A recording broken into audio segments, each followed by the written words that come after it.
अलैकुम वरहमतुल्लाहि वबरकातुह। नाज़रीन, मैं हूँ सिराज मिफ्ताही और आप देख रहे हैं मौलाना सिराज मिफ्ताही ऑफिशियल यूट्यूब चैनल। जी हाँ दोस्तों, आज की इस वीडियो में एक अच्छी ख़बर आपके साथ शेयर कर रहे हैं। ख़बर का उन्वान है मुफ्ती सलमान अज़हरी साहब की रिहाई का हुक्म। मारूफ़ इस्लामी स्कॉलर मुफ्ती मोहम्मद सलमान अज़हरी को सुप्रीम कोर्ट ने फ़ौरी तौर पर रिहा करने का हुक्म दे दिया है।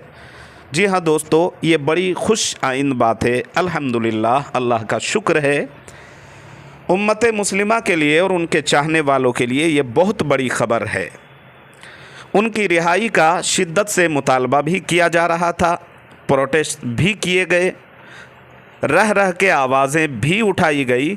आपको बताते चलें कि मुफ्ती मोहम्मद सलमान अज़हरी साहब को गुजरात पुलिस की जानिब से दायर 3 मुकदमात में मकामी अदालतों की जानिब से ज़मानत मिल चुकी थी, जिसके बाद गुजरात पुलिस ने उन्हें पासा एक्ट के तहत मुकदमा दर्ज करके जेल भेज दिया था।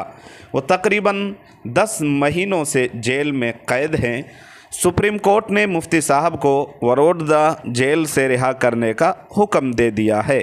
साथ ही पासा एक्ट के तहत मुफ्ती सलमान अज़हरी साहब की तहवील को भी मनसूख कर दिया गया है।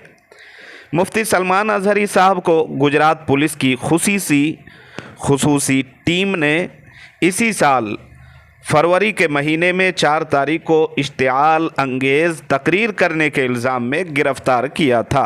उन पर इल्ज़ाम था कि उन्होंने जूनागढ़ में एक प्रोग्राम में मबीना तौर पर इश्तिआल अंगेज़ तकरीर की थी। जूनागढ़ जलसे की एक वीडियो सोशल मीडिया पर क्या खूब वायरल हुई। उस वायरल वीडियो के बाद गुजरात पुलिस ने मुफ्ती सलमान अज़हरी के अलावा दीगर 2 मुंतज़िमीन के ख़िलाफ़ मुकदमा दर्ज किया था। जी हाँ नाज़रीन, ये थी वो ख़बर जो इस वीडियो के माध्यम से आपको बताई गई। ये बड़ी खुशाइन बात है। हज़रत मौलाना मुफ्ती सलमान अज़हरी साहब इस्लामी स्कॉलर के साथ साथ एक समझ लीजिए कि सोशल मीडिया में एक्टिव रहने वाले और उम्मत मुस्लिमा के दिलों की धड़कन कहे जाने वाले, इस वक्त उम्मत मुस्लिमा की एक बहुत बड़ी पहचान और बहुत बड़ी आवाज़ है।